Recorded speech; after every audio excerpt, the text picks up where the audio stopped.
Welcome to the School of Laughs podcast, brought to you by schooloflaughs.com. Whether you're an aspiring comedian, a part-time pro, or a speaker who wants to become funnier, this is the podcast for you. We'll break down tools, tips, and techniques to help you get bigger, better, and more bookable.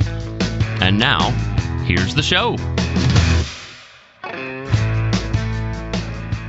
Welcome to the School of Laughs podcast. Rick Roberts here. Today I'm talking with Max Winfrey, a stunt comedian.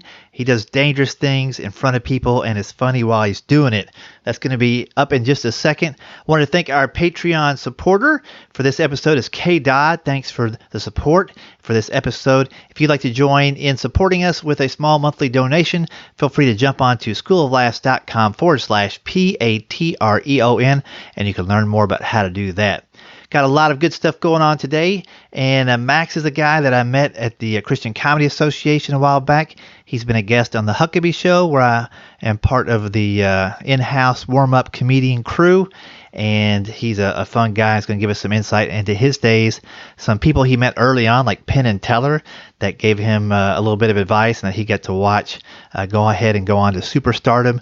All those kinds of cool things coming up in a second. So I want to make sure you know what's on the agenda for today.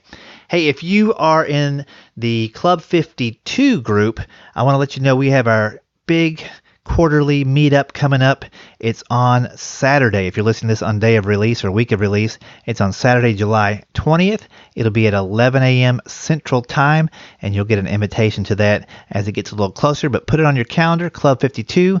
All those folks that reward the podcast by sponsoring it. I'd like to give back, have a little fun, do a little mini meetup online with my Club 52 peeps. So we'll do that on July 20th. Other than that, let's get right into this episode. I'll talk to you on the backside and let you know about other things going on, all School of Laughs. Here we go. Max Winfrey, stunt comedian.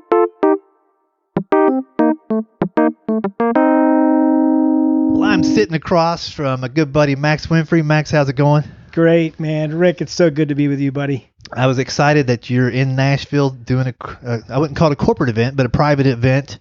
And you said, hey, I'm going to be in town. I'm like, thank goodness I can talk to another person in the business for a while and have some fun, plus just get to know you better. For people that don't know Max Winfrey, I can only describe you as what I've seen, and you describe yourself as a stunt comedian. Yeah, I don't know what to say. Well, I don't know what to you're say. different. You're unique, but there's comedy. We're familiar with the comedy part, so Right. like it all works together, but a typical show, tell them what kinds of things you might be doing on stage. I use a lot of circus arts. I do knife throwing, a lot of juggling, balancing, unicycling, physical stuff. Danger appeals to people, but a lot of improv. So I'm bringing people on stage. I set psychological traps, and the way they react in those situations is the way the comedy goes a lot of times. So I street performed early on in my career, and that was a great training ground. You never know what's going to happen, and it's kind of influenced my comedy to go in those directions of surprise and outrageous and the unexpected. I welcome all of that, and I try to be good on my feet. So it keeps it interesting for me because I don't know what's going to happen. I don't know what these people are going to do, and there's nobody's barred from coming on stage with me. I bring people up with disabilities. A lot of people won't bring someone up like that because they think, that something unfortunate could happen. Right. What I've realized is these people are funny and talented, just like an able-bodied person would. Sure. Be. And it's led to some crazy, crazy things over the years. I've seen people from the audience walk up on stage in the show, get used by me on stage. It worked out great, and they get a standing ovation as they walk back into the crowd. Right. And standing ovation for a person who was unexpected, right, from the audience to come up and be in the show. Never met them before, don't know who they are. They just killed. Isn't that great to be the facilitator of that experience? And with able-bodied or disabled all across the board, and I would think probably even more for the people that are disabled that don't get called on for things because people don't know how to interact with them, or to get that chance to get recognized as just a human that did something very cool. that's got to be one of the top memories they have in their life, wouldn't you think? Like, I would think so. Well, you see people kind of take the baton sometimes and they'll run with it. When they get that laugh, I had a young lady with Down syndrome come up on a show once, and it was a dinner show, and I was probably doing 35 minutes and brought her up, and I try to make people look good. It doesn't matter. I give them opportunities, and whatever they do, I try to make them shine where it looks like they're upstaging me. Yes. Sometimes I even visually get upset that they're stealing the show, act angry. Right. And this young lady saw her opportunity. She walked through the doors that I opened for her, and man, she killed. She started getting really mischievous and running around and inventing her own. And, you always worry about if they're going to try too hard or, go overboard. But the crowd was just eating her up. Yeah, and you just have to sit there and love it. I'll never forget this young lady. I wish I got her information and I could keep in touch. Just magical moment. Yeah. That's pretty amazing. And there's so many questions I got for you, but before I get to the practicing and developing the skills of all those different things you do, which I know takes a lot of time, you talked about street performing early on.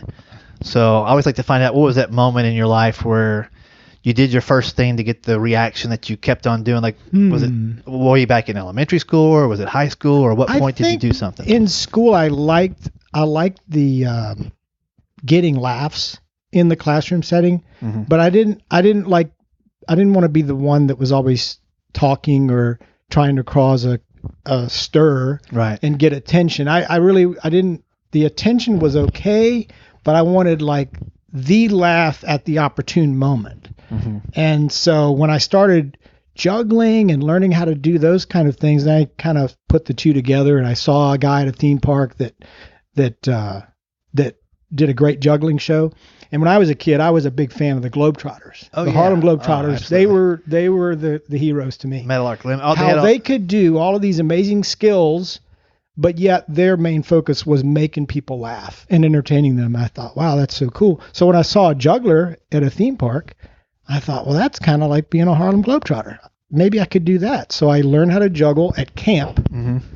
What kind of camp was it? It was like a leadership camp, I think, for one of the clubs in high school. They send you off in the summertime, like 2 weeks for training, and you learn how to be like a officer in the club or whatever. And they took us on a day outing to a theme park. I saw this juggler, and I said, man, I got to learn how to juggle. So I learned how to juggle while I was at the camp. And at the end of the 2 weeks, I did a little thing in the talent show. Quick learner, Max. And no, but I did a little something, and it got a response, and then I was hooked.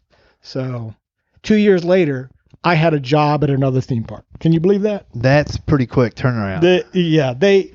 I shouldn't probably have gotten the job. It's probably a God thing, but once I got the job, then I learned pretty fast. It was a great training ground. I was doing like 6 shows a day. And was this the Disney street performing? This was actually a theme park called King's Dominion in Virginia. Yeah.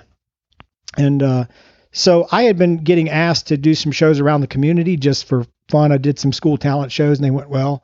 And so I had an next door neighbor that said, Max, you should go audition for this theme park. They're having auditions this weekend. And I'm like, nah, I'm not ready for that. But he kept begging me on. And so I went to the audition. It went well. Didn't hear anything back. And as a matter of fact, my parents didn't really want me to audition. My dad didn't want me to audition. And my mom told this story a couple years ago. She said, I helped Max get his start in show business. So I'm standing here listening to my mom tell this story to people that had watched my show. I'm like, okay, this is going to be good. I've never heard this. She goes, Max's father didn't want him to go to the audition for the theme park, and I had to convince him. So I told him, oh, let him go audition. He'll never get the job. Oh, so Mom! That's great. True story. Yeah. That's great. So she did help. But yeah, she kind of helped. She also helped by not telling you that she didn't think you'd be able to pull it off. Because that's the thing, as a parent, you don't know. Like, you have hopes and dreams and ideas for your kids, but the real fun is seeing them do stuff you didn't think they would do. Yeah. So, Well, she was very supportive. She helped make some of my props and costumes and things early on. And I think, yeah, that was kind of, maybe she knew I wanted to do it. Maybe she knew I'd be good at it. And she kind of did what she had to do. Because my dad was kind of a taskmaster. He was believed in hard work. And, he supported me after that. But just the initial going and having fun for a job did not appeal to him. Yeah. It was too much like play. Right. Yeah. And the assumption that it was all going to be fun and games. Yeah. I mean, I wish everybody could do there's two jobs I wish everybody could do, or at least try once. And that is stand-up comedy in some form and working on a tobacco farm. Because those are the two extremes of people thinking what's hard and what's easy. And those are two experiences that I've been lucky enough to have. So I can always appreciate true hard work, the tobacco fields, the cotton fields, that kind of stuff, all the way to I'm so lucky. I know, believe it or not, this is going to be crazy. You and I have this in common. But when I was in the 4th, 5th, and 6th grade, I worked for a truck farmer. My dad, it was members of our church, and he needed some help, and he didn't have the money to pay, adult labor. Mm-hmm. So he asked my dad. He knew that my dad worked us and that we could take it. And so we were out in the fields like migrant farm workers. We were out there. There was one field we picked every couple days. It was 1,000 tomato plants. We would pick 50 bushels of tomatoes and put them in the back of a pickup truck that had the raised wooden sides over the cab.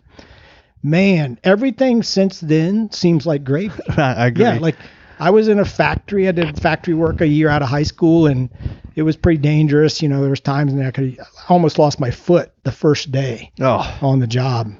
Lady was distracted running the machine, but yeah, I mean, so even like every job I've ever had since that job, I kind of laugh because I'd done that. Right. Yeah. So like any kind of hard work, bring it on, Yeah. That's what it is. A nice thing to have is kind of like your barometer for what is truly hard, because we're blessed to be able to do stuff we love to do. And on top of that, people love us back for doing what we do when we do it right, or they're the right kind of people. A farmer, God bless them, they don't get that pat on the back.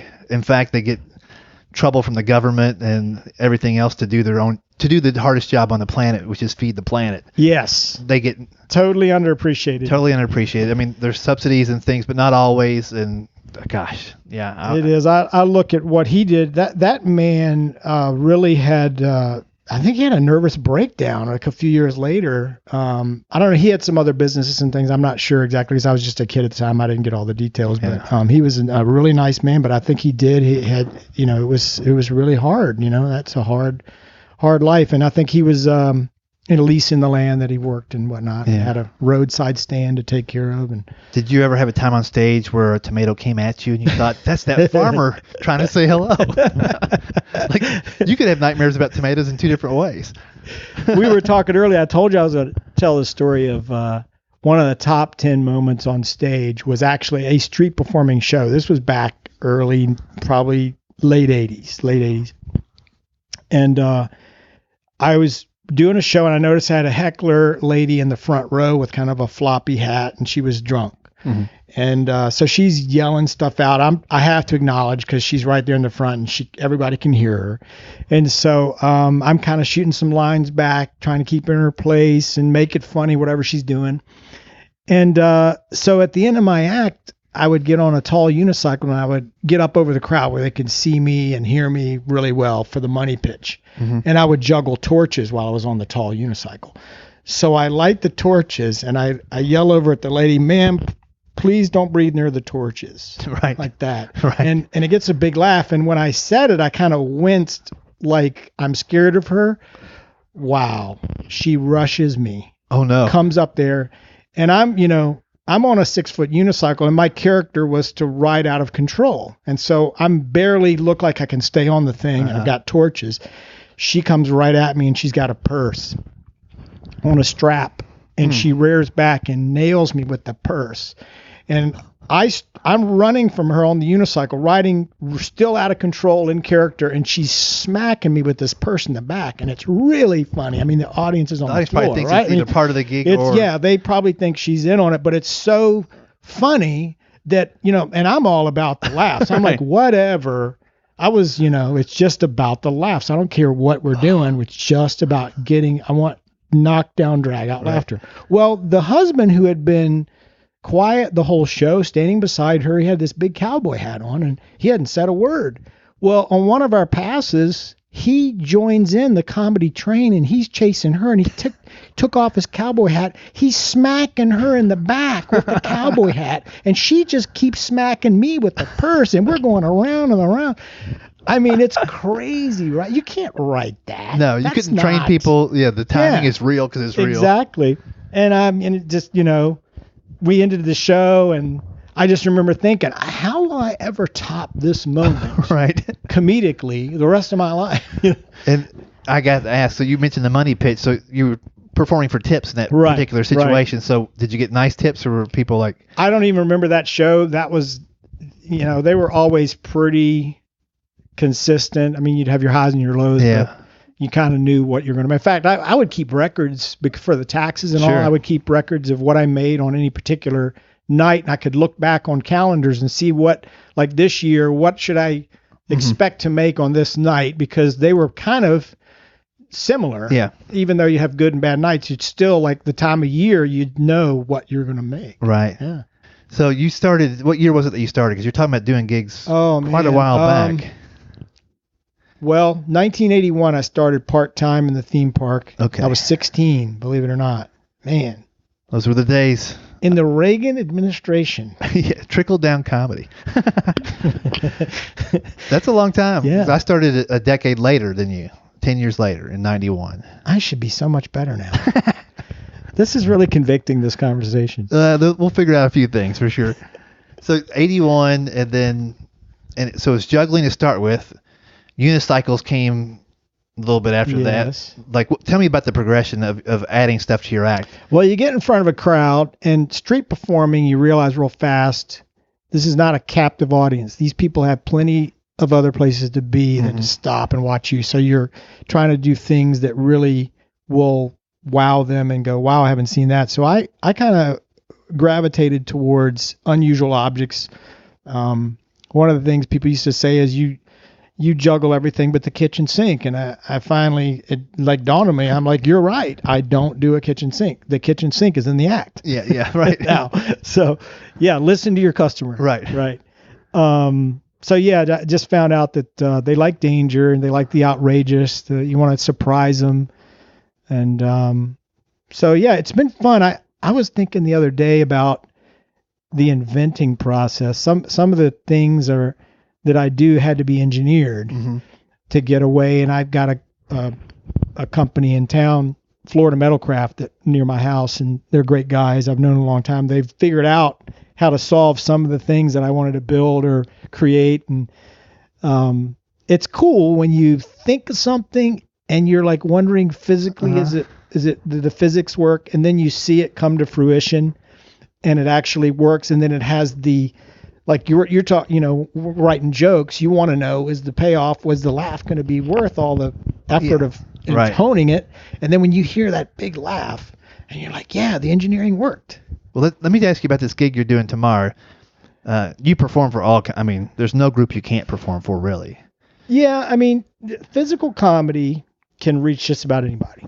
And you can, you in a comedy club, you can do a little bit more with the comedy than some other places in different age groups. But, man, everybody likes to laugh, and, with the physical stuff, you can get just about anybody with it. I remember I was on a cruise one time and they dismissed a lot of the regular entertainment because they had a big, group coming on from India. So language. They were, yeah. Well, they spoke English. They were all doctors, and it was their families, and they rented out the whole cruise ship.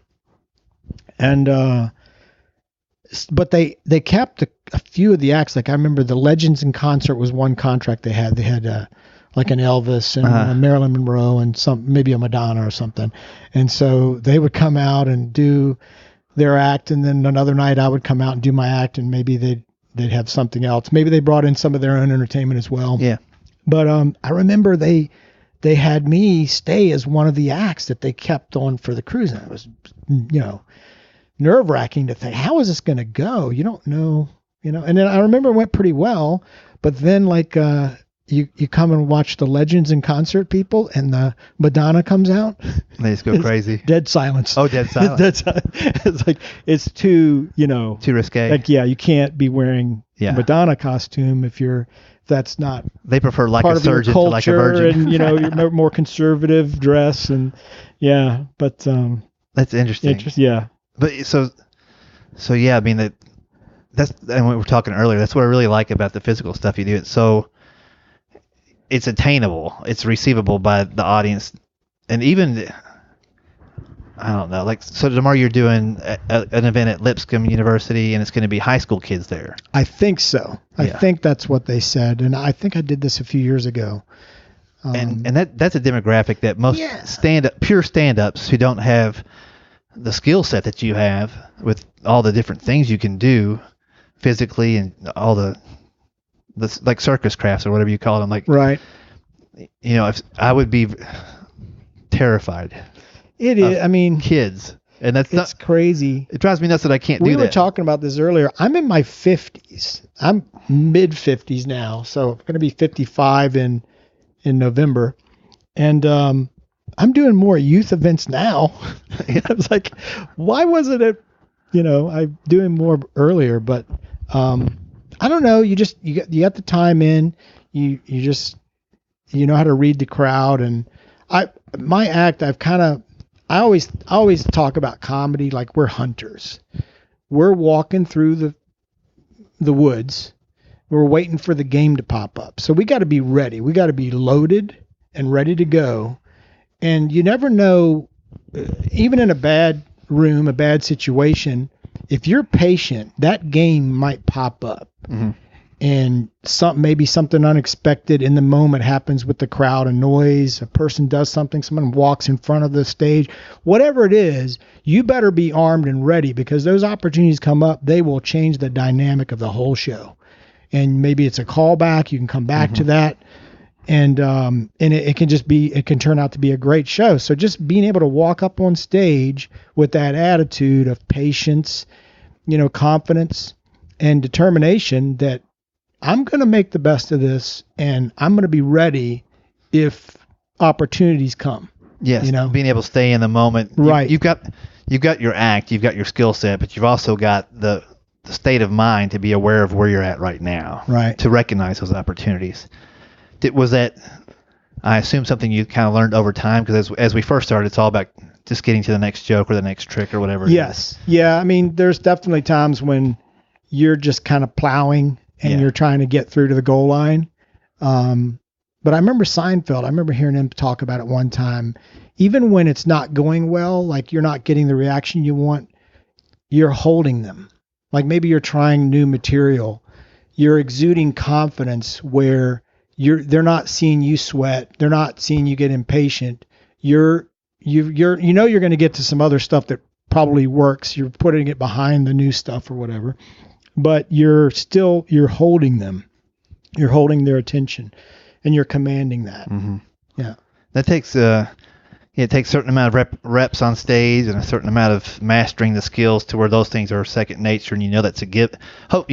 Mostly a given when you hit the stage that you can do those things. But it's in that third stage of performing where you're not only are you hoping for opportunities, but you start to develop ways to find them and create them too, right? Especially with what you do. I was thinking about this the other day too.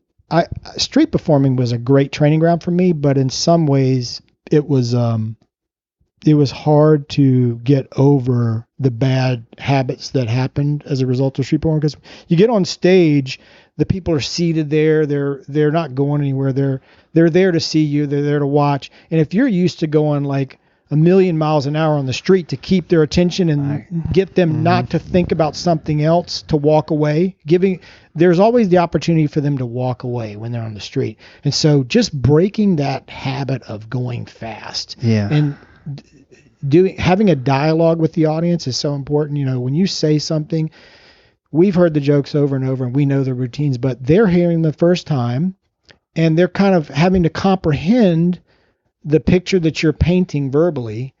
And so you have to give them time. And I've seen like the times that I've gone really slow and drawn out, that it's been such a better reaction from the crowd because they're comprehending and they're going along at a pace that they can follow. And that's a hard lesson to learn. And it's almost like I said, it's a dialogue where you're kind of going back and forth. They're getting it in their mind, and then you're giving them something else, and they're reacting to that, and they're kind of giving you the permission to go to the next place. Yeah. Sometimes I describe it to my new students as when I see them rushing, I said, laughs per minute's important, but it's not the only thing. And it's not how many jokes you put in the show. It's how many jokes in your show that they get. So if they're spending half their time trying to figure out what was that before you're already on to the next joke, you're not really entertaining them. You're wowing them maybe with how many jokes you can tell. And I used to get the response after shows that, kind of in the middle of my comedy club days, like, how do you remember all those jokes? How many jokes did you tell up there? But nobody said those were great jokes. They were commenting on that they couldn't believe I talked so fast. And I'd be accused of not being from the South. Or this one lady came up, she goes, "You're full of it." And I'm like, "What?" She goes, "You're lying." I'm like, "What am I lying about?" She goes, "You said you're from Kentucky and you live in Tennessee now." She's like, "Bull. You talk way too fast to be a Southerner." And like, she could not get past. In the first minute, she had already decided that I was a liar. So none of my jokes were based in reality, based upon that assumption from her. But it takes a while to kind of realize it's all about communicating, and every audience is going to be a little different. Yes. The setup. So I would imagine not only were you speaking fast when you were kind of moving from street performing to stage performing in a club or what have you, but maybe aggressive. Like I could see, and I know a couple comics that are like this, that they've never shook that, and they're kind of in your face, but it's like, hey, they're already here. Yes. And there's a microphone now. I heard Jay Leno say one time, and this always stuck with me. He was talking about making it in comedy, not about money or status, but you've made it comedically when you can stand in front of an audience like it's your living room. And so when I walk up on stage now, a lot of times I think about that. Maybe it's a pressure situation. Maybe there's tons of people up there. Maybe it's television. There's a million reasons to be nervous, to be scared, to be thinking the worst could happen, but you have got to go up there with the attitude of, those people sitting out there are my friends. We're going to have a good time, and it's going to be great. Yeah. And so let's enjoy ourselves. Not just, I'm going to go up there and do this task. I'm going to take this mountain. We're going to take no prisoners. Right. I'm going to kill these people. Can't, it can't be like that. I did 90 minutes at a theater recently. And, I usually the markets that I'm in, I'm not a one-man show, or I'm usually doing a after dinner thing, a cruise, maybe working with a musical act or something where I'm doing 20, 45, whatever, an hour sometimes, but never an hour and a half, right? And so I'm racking my brains like, what am I going to do? I'd like to even do a costume change in the show. And they told me there's no intermission at this performing arts theater. So I had a video that I put on and that I introduced. And I went and did the costume change and came back. And I thought, you prove you're funny. You entertain them after a while. They want to know who you are if they're going to spend that much time with you. So I actually took a couple questions from the audience while I took a breather. I said, look, I've been going pretty hard politically, and get to that. You guys haven't. And so I have some great stories, and so I worked some of that in there with the questions that the people asked, and I was like trying to get over the fear of I don't have to be funny every few seconds. I can share something, maybe a message or whatever. And I do. You and I both do some speaking now in churches and faith-based events. And I love doing that. I'll do 20 minutes of comedy, and then I'll do 20 minutes of speaking, and I'm very comfortable with that now. But in the theater, I found out the people really enjoyed the times that the meaningful times. The meaningful times that you're not actually trying to be getting a million laughs all the time. Yeah. And that's maturation there too. Just you evolved as a performer to, I don't think I've talked about it on the podcast, but there's a term called the burden of expectation.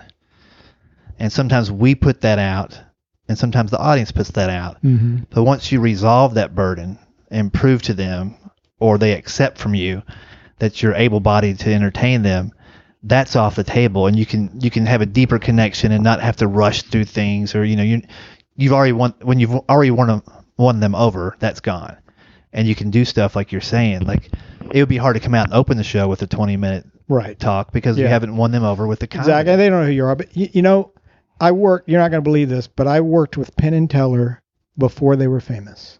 I believe they had it. Just met. And they were just starting to work together. They were each doing their own. Penn was doing his juggling. He was a great juggler. Came from the streets in San Francisco, street performer. And Teller was doing his silent magic. And they were working together in Renaissance fairs. And that they came for a couple weeks, I think. I don't know if it was more than a couple weeks, but it was in the middle of the summer when I was working at the theme park. In the first 2 summers I'd worked there.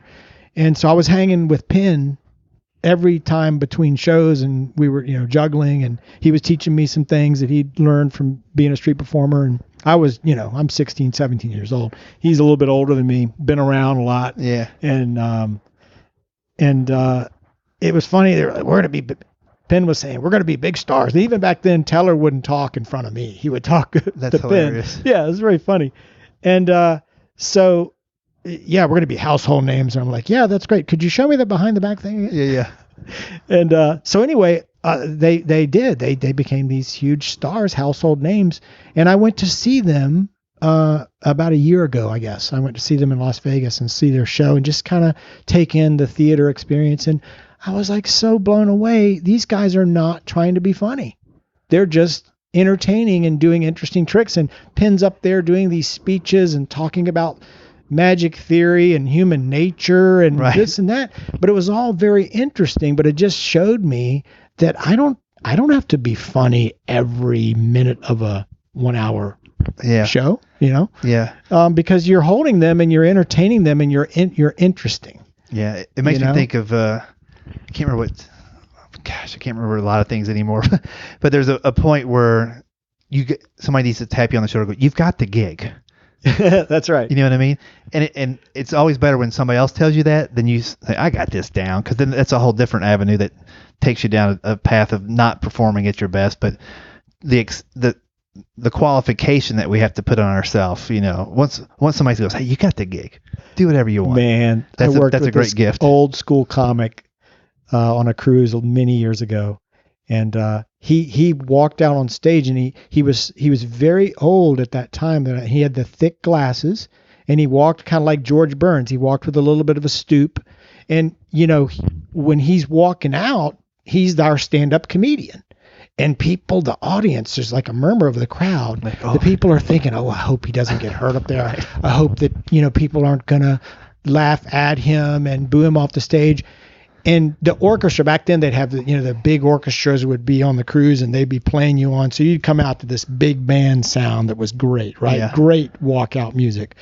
And he comes out and gets to center stage, and he's still walking by the band, and he's like waving his arms out. He's like, all right, guys, that's enough. You got the gig. Great first laugh. Yeah. And then the audience knew, like from the start, this guy's going to be funny. There's something to learn from every performer. I mean, the worst case scenario, you learn what not to do, right? And the best case scenario, you're like, oh man, just the way they command the audience, or or interact with the audience, or pace the show. That's why I love comedy. It's a never-ending school of learning. Oh, there's so many styles out there. There's so much to learn, but I always tell people, you got to figure out who you are, and you got to find your voice and develop your own strengths. And a lot of times when you get around other performers and you want, you have idols that you want to emulate or whatever, but you still got to do your own game. You got to be, and you hear those laughs. You got to listen to the audience. You'll hear when you're stumbling onto something, a direction that you should be going, and you'll hear it from the crowd. Who were some of the people when you first started that you emulated or thought, I've said it before on the podcast, but man, I thought it was going to be Steve Martin for sure. Yeah. Not even close. Yes. Yeah. Man, I've got a lot of guys that I really respect that I'm not like, but I think of them in situations on stage. One of them, Gary Shandling. I just. Oh, really? I love Gary. I loved him. Yeah. The way he was delivering and talking to the audience and the self-deprecating. I'm pretty self-deprecating. And, I really liked him. Another one that's passed on is Richard Jeni. I mean, he not a clean guy, but if you talk to any of the comics, they'll tell you he was the man. I mean, he was the one they all looked up to. I saw him twice live, and I'd never seen anybody pound something into the ground and keep going and it get funnier. Absolutely. It was scary. When I saw him in right when the Gulf War happened, and you remember Saddam Hussein's spokesman? He had the beret. Yeah. He would always come on and act like, you know, the Iraqis are winning. They're just getting carpet bombed, and he's like ducking during his news conference, and he's like, we are the mother of all, And Richard Jeni's on stage, and he sees somebody in the audience with a beret, and he grabs the beret, he puts it on, he becomes the spokesman for Saddam Hussein on stage, and it looked like A material. Right. And at that point, I stopped laughing. Yeah, because I'm like shaking my head. And I'm going, this is scary. I know this is not A material because it's happening this week in the news. He's becoming this guy on stage, and he's destroying. Yeah. We should all quit. That's exactly right. When I saw him too, and I saw him in the early '90s doing a funny bone. I mean, he was a club comic, and it was during the OJ trial. Oh man. So whatever year that was, and at that point, every comic had an OJ joke or an OJ bit. Mm-hmm. He had an OJ hour. Jeez. And he did some. It was when the trial was going on, so they had gotten to that point. So there was all kinds of if the glove doesn't fit, you must have quit. All that stuff was kind of in the. But what I saw and what I took away from the thing that I still remember to today is, so he goes to being one of the lawyers who's trying OJ. Now he's on the stage by himself. But he takes off his sports coat, puts it on a microphone stand, and puts it to the side like it's the jury. And so he's being the lawyer going to the jury with the facts, and he's looking. I mean, we all saw a person there, even though it was just Jack. And when he started talking to the judge, he moved it to the back of the stage and addressed the judge with his closing arguments. Wow. And it just, the whole time, I'm like, he just brought another character on stage. Yeah. And made that part of the game. And I was like you. I'm like, I expected a 5-minute OJ. It was the entire show, and it was never not funny, and it was never not original. And he had so many gifts. I mean, he was from another planet. I mean, as far as I can say, that's why I think a lot of comics just like, he wasn't as famous as the other guys, but he was who the other comics would watch. Oh, absolutely. I mean, he was scary. I mean, this one bit I really liked he did was, and I think a lot of comics have done, the bit about your dad had it worse than you did. Yeah. When I was your age, and he did that whole thing, but he took it like way, and you'd be laughing, you'd think that, all right, the bit is over. It's got to be done by now. And then he'd come out and he'd slap you around some more. And he had the finish to that was, he would say, Dad, why didn't you just leave? If things were so hard, why didn't you just? Because we had no arms and legs. Right. That's why. Right. You're like, man. And then, so at the end of these bits, he would get to the applause. I mean, people would be applauding because it's the end of the bit, and it's like, oh my gosh, that was so amazing. And then he would say, thank you very much. I appreciate your appreciation, because when I was young, we had no way to show our appreciation. Yeah.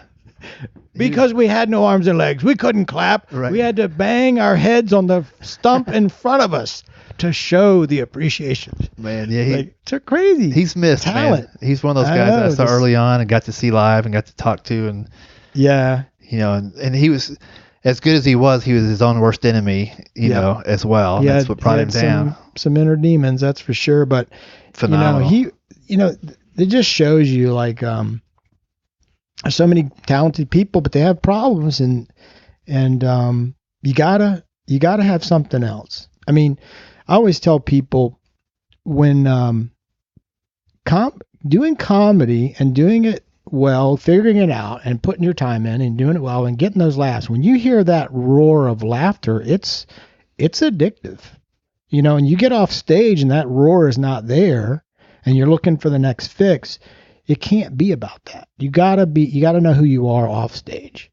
And I think that's a lot of people in comedy and in other performing arts are chasing that high, and they don't know who they are off stage, and they think that's their identity, is that applause, that adulation, the fans coming up to them. But you gotta be, and I know you and I are kind of on the same page spiritually in what we believe, and that fills me up.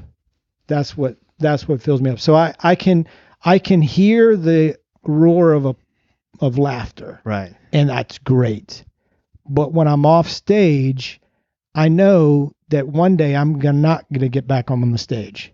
It's going to end, and there's going to be no more roar, and I got to be okay with that. Right. Yeah. And it's a peaceful place to be, and when you're centered in something that's beyond yourself, it puts everything in perspective. The good times, the bad times, and then also I think realizing none of this would even happen if I didn't have the grace of God to deliver, to be in a position to entertain. He gives you these gifts. I remember I was on America's Got Talent. I was 2011, and I got through to the Vegas round, and I could tell they weren't interested in me. And my dream was the wheels were coming off the unicycle. Train. It's the unicycle, so to speak.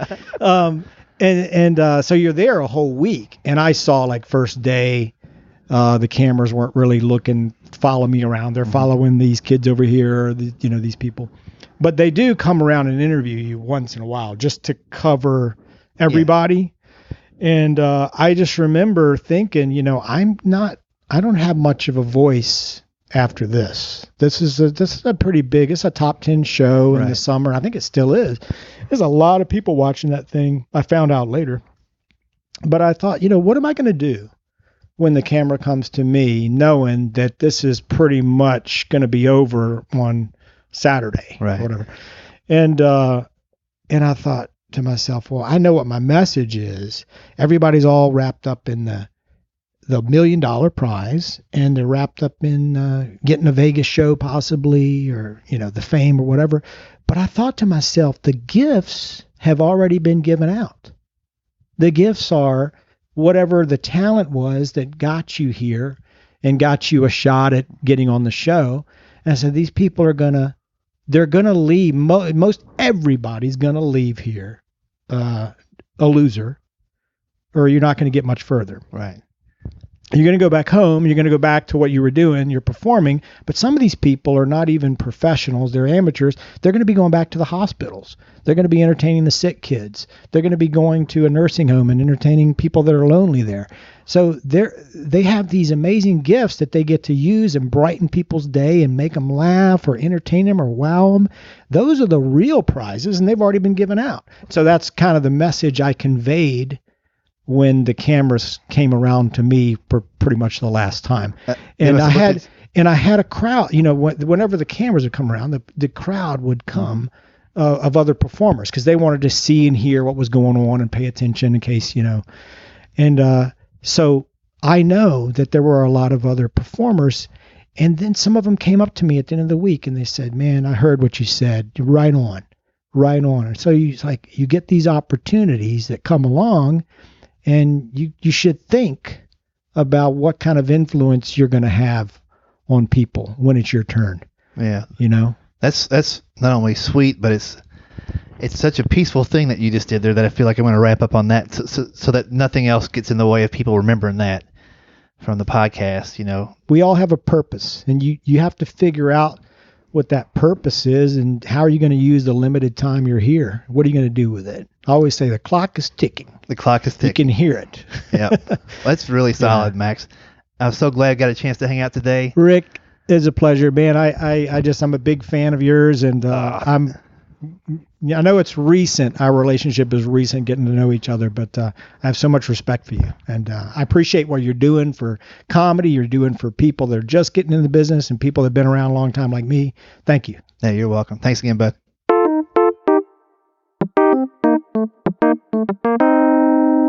you have it. Max Winfrey, stunt comedian, delivers nuggets of wisdom and inspiration, as well as a dangerous and crazy show that he does, sometimes not even balanced, mostly unbalanced. That's how I'm going to call Max Winfrey from now on. Max, the unbalanced comedian.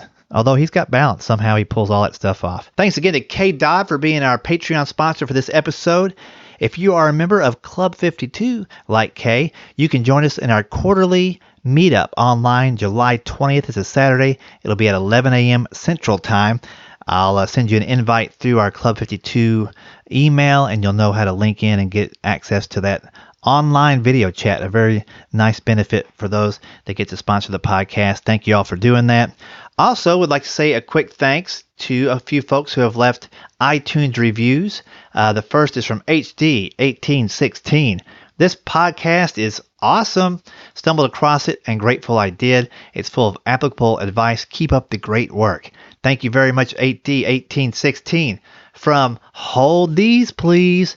Rick's podcast is such a wealth of information for any aspiring comedian. It covers almost every topic imaginable very thoroughly. Highly recommend. Another 5-star one. Hey, thank you too for sending those in. And just a little reminder, if you have time and you've enjoyed the podcast, maybe you don't have $1 a month to sponsor it, an iTunes review goes a long way towards keeping the momentum going and grabbing a few new listeners. All right, that's going to be it for now. Thanks again for listening. Thanks again for sponsoring the podcast, and we'll be back soon with our next episode. See you then. Thanks for listening to the School of Laughs podcast. If you'd like to hear more School of Laughs podcasts, you can find them on iTunes and Stitcher.com. And don't forget to subscribe and leave a review. For information on upcoming live and online classes, visit schooloflaughs.com. Until next time, stay tuned, stay focused, and stay funny.